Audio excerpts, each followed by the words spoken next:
মৰমৰ ছাত্ৰ-ছাত্ৰীসকল, ইয়াৰ আগৰ ক্লাছটোত মই অনুশীলনী 5.2 7 নম্বৰলৈকে অংক কৰিছোঁ। আজি মই 9 নম্বৰ অংকটো আৰম্ভ কৰিম। 9 নম্বৰ অংকটো মই দিছোঁ, যদি এটা সমান্তৰ প্ৰকৃতিৰ তৃতীয় আৰু নৱম পদ দুটা -4 আৰু -8 হয়, তেন্তে ইয়াৰ কোনটো পদ শূন্য? যে এটা সমান্তৰ প্ৰকৃতিৰ তৃতীয় পদটো 4, নৱম পদটো -8, কোনটো পদ শূন্য সেইটো উলিয়াব লাগে। গতিকে ইয়াতো আমাৰ প্ৰথম পদ দিয়া নাই, সাধাৰণতে দিয়া নাই, আমি ধৰি ল'ব লাগিব। ধৰা হ'ল প্ৰথম পদ A, সাধাৰণ অন্তৰ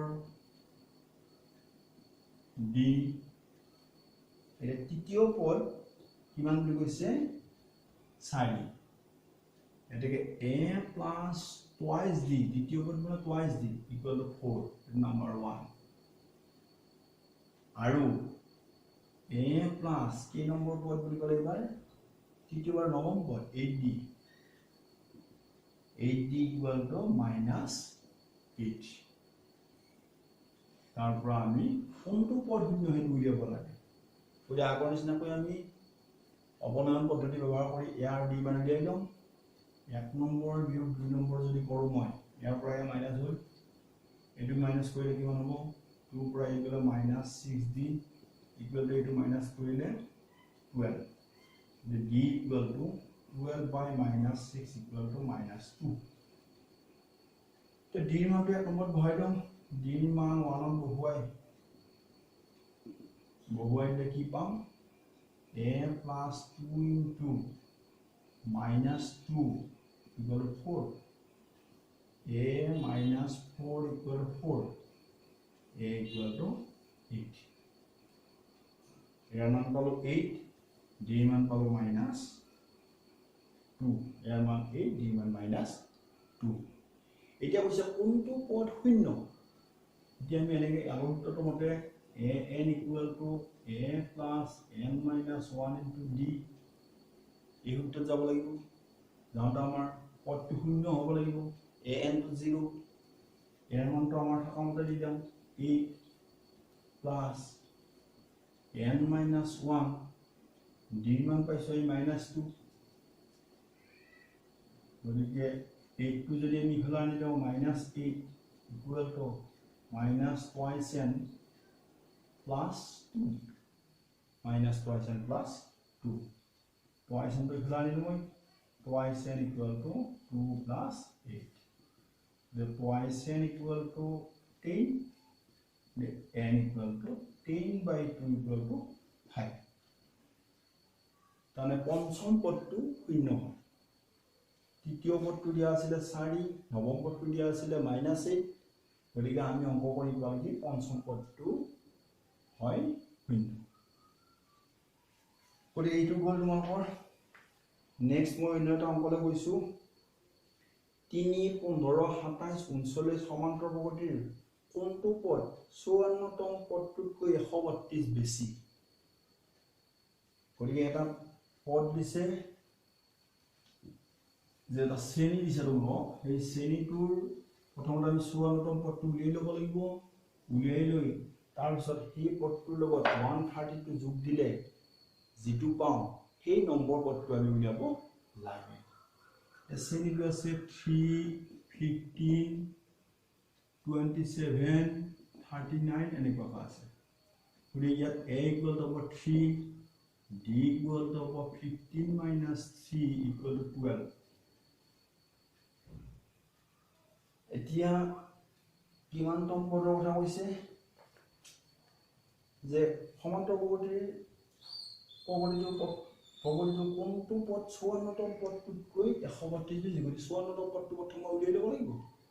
54তম পদ উলিয়াই ল'লে an equal to a plus n minus 1d, এই সূত্ৰত a 54, 54তম পদ equal to এর মান হ'ল 3, 54তম পদ মানে 54 minus 1 into d হ'ল 12. We get 3 plus 53 into 12. 3 plus 3 বাৰং 36 গল 3 5 বাৰং 60 3 66 3 বাৰং 36 6 তাতে গল 3 5 বাৰং 60 60 3 63 যোগ কৰি কিমান 639 ওৰে 54তম পদটো হল 639 এটা নতুন পদটো আমাৰ কি হ'ব চাও নতুন পদটো যেটো পদৰ সংখ্যাটো উলিয়াব লাগে এটো হৈছে 54তম পদতকৈ 54তম পদৰ 639 প্লাস কিমান বেছি বুলি কৈছে কিমান বেছি বুলি ক'লে ইয়াত 132 প্লাস 132 গতিকে 9 2 11 3 3 6 7 3 6 771 এটা 771 তো কেই নম্বৰ পদ আমি হেতু উলিয়াব লাগে গতিকে আমি সূত্ৰটো আকৌ n = a + n - 1 * d হেতুতে ব্যৱহাৰ কৰিম an = 771 equal to a whole 3 n উলিয়াব লাগিব আমি কেই নম্বৰ পদ আমি হেতু উলিয়াব লাগিব আৰু এটো হল 12 771 minus 3 equal to 12n minus 12 771 per 3 minus 12 is 11 पर 3 গলে হয় 8 আর এইফালে 6 থাকিল আর এইফালে 768 plus 12 equal to 12n so করে কিমান হ'ব 8 2 10 8 780 equal to 12n. The n equal to 780 by 12. 12 by 780 by 12 by 1 koro. 5 bar 6 bar 72 6 bar 72 6 0 5 bar 60. The proxy n equal to 65. তাহলে 65তম পদটো 771 যদি আমরা কি কৰিব দিছিল এটা সমান্তৰ প্ৰগতি দিছিল যাৰ 54তম পদটো প্ৰথম উলিয়ালো 54তম পদতকৈ 132 বেছি হোৱা পদটো উলিয়াব দিছিল 54তম পদ পালে আমি 639 তাৰ লগত 132 প্লাস কৰোঁতে 771 হ'ল এই 771 হোৱা পদটো আমি পালো 65 গতিকে nতম পদটো মানে কিমানতম পদটো 771 65তম পদটো 771 এটো গল নেক্সট এটা দিছো n ৰ কি মানৰ বাবে 63 65 67 এই শ্ৰেণীটো 3 10 17 এই সমান্তৰ পদৰ nতম পদ দুটা সমান দুইটাৰে nতম পদ দুটা সমান হৈ গৈছে গতিকে আমি কি কৰিব পাৰো চাও এটো যে প্ৰথম শ্ৰেণীটো যদি চাও আমি যে প্ৰথম প্ৰগতিটোৰ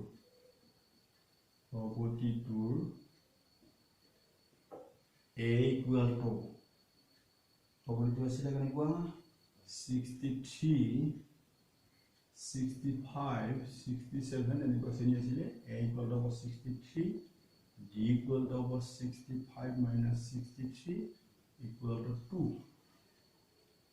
এটো ওডি nতম পদটো হ'ব an equal to a plus n minus 1 into d মানে এর মান হল 63 plus n minus 1 into d মান হল 2 মানে কি মান হ'ব 63 plus twice n minus 2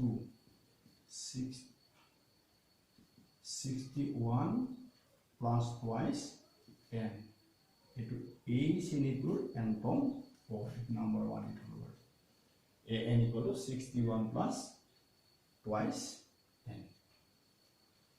এটো প্ৰথম শ্ৰেণীটো আকৌ দ্বিতীয়টো প্ৰগতি যদি চাও আমি দ্বিতীয়টো প্ৰগতি কিমান দিয়া আছে there is a 3 10 17 3 10 17 এনেকৈ দিয়া আছে গতিকে এই প্ৰপাৰ্টিটোৰ প্ৰথম পদ a equal to 3 d equal to হ'ব 10 minus 3 equal to 7 ইয়াৰো মই এণ্টম পদটো দিওঁ a n equal to a plus n minus 1d equal to a মান 3 n minus 1 d মান হ'ল 7 3 plus 7n minus 7 minus 4 plus 7n an equal to number 3 এটা পালো প্ৰথম শ্ৰেণীটোৰ পৰা পালো আমি an equal to 61 plus twice n আৰু দ্বিতীয়টোৰ পৰা পালো আমি an equal to minus 4 plus 7n এতিয়া আমাক কি কৈছে যে এই সমান্তৰ প্ৰকৃতৰ এণ্টম পদ দুটা সমান তাৰ মানে এইখিনি আৰু ইটো এণ্টম পদ ইয়াৰ এণ্টম পদ দুইটাই সমান শৰ্তমতে আমি কি কম শৰ্তমতে আমি কম যে ইয়াৰ এণ্টম পদটো হ'ল 61 plus twice n equal to সিফালৰ এণ্টম পদটো হ'ল minus 4 plus 7n গতিকে আমি কি কৰোঁ 61 45 আহিলে plus 4 equal to 7n minus twice n 65 equal to 5n n equal to 65 by 5 equal to 13 গতিকে আমি কি পালো যে কোন দুটা পদ সমান 13 নম্বৰ পদ দুটা দুইটাৰে সমান দুইটা শ্ৰেণীৰে 13 নম্বৰ পদ দুটা সমান এইবাৰ যদি আমি আৰু এটা অংক চাওঁ যে এটা অংক দিলে এনেকৈ অংক 3 8 13 এটা লাষ্টত 253 এই সমান্তৰ প্ৰগতিৰ শেষৰ ফালৰ পৰা 20 তম পদটো উলিয়াব লাগে শেষৰ ফালৰ পৰা তেতিয়া প্ৰগতিটো এই ফালৰ পৰা আহিব শেষৰ ফালৰ পৰা যদি আহে এইটো প্ৰথম পদ হ'ব গতিকে ইয়াত a equal to 253 d equal to আমি যদি এনেকৈ গ'লো হয় 8 minus 3 গড়ৰ পৰা গ'লে 8 minus 3 কৰিলে সেকেন্ডৰ পৰা ফাৰ্ষ্টটো মাইনাস কিন্তু এতিয়া যেহেতু উল্টা ফালৰ পৰা আহিছে এই ফালৰ পৰা আহিছে গতিকে আমি এবাৰ দি উলিয়াব 3 minus 8 equal to minus 5 3 minus 8 equal to minus 5 d মান to minus 5 এই 20 তম পদটো উলিয়াইছে শেষৰ ফালৰ পৰা আহিছে মানে এইটো পৰা আহিছে ইফালে 20 তম পদটো আগলৈ আহিব গতিকে a n equal to a plus n minus 1 into d এই সূত্ৰটো ব্যৱহাৰ কৰি a 20 তম পদ লাগে সেই ফালৰ পৰা শেষৰ ফালৰ পৰা a whole 253 plus 20 minus 1 d whole minus 5 gotike 253 plus 19 into minus 5 253 minus 95 গৰে 95 যদি মাইনাস কৰো 13 ৰ পৰা 5 গলে 8 হয় 14 ৰ পৰা 9 গলে 5 হয় আৰু থাকে ইফালে 158 13 ৰ পৰা 5 গলে 8 14 এক গল 14 ৰ পৰা 9 গলে 5 থাকে আৰু ইফালে গল 158 গতিকে শেষৰ ফালৰ পৰা যদি আমি 20 তম পদ ইফালে আগবাঢ়ি আহো তেতিয়া আমি কিমান পাম 158 ঠিক আছে মৰম ছাত্ৰ-ছাত্ৰীসকল মই এণ্টম পদৰ সূত্ৰ হয় a equal to a plus n minus 1 into d এই সূত্ৰ হয় a n d এই আটাইবিলাক আমি কেনেকৈ উলিয়াব লাগে তাৰে অংক আমি বহুত কিটা কৰিলো নেক্সট ক্লাছত আমি যোগফল এণ্টম পদৰ যোগফল এই সূত্ৰটো আলোচনা কৰিম আৰু তাৰ সহায়ত আমি অংক কৰিম গতিকে আমি এই ক্লাছটো ইমানতে সামৰিছো ধন্যবাদ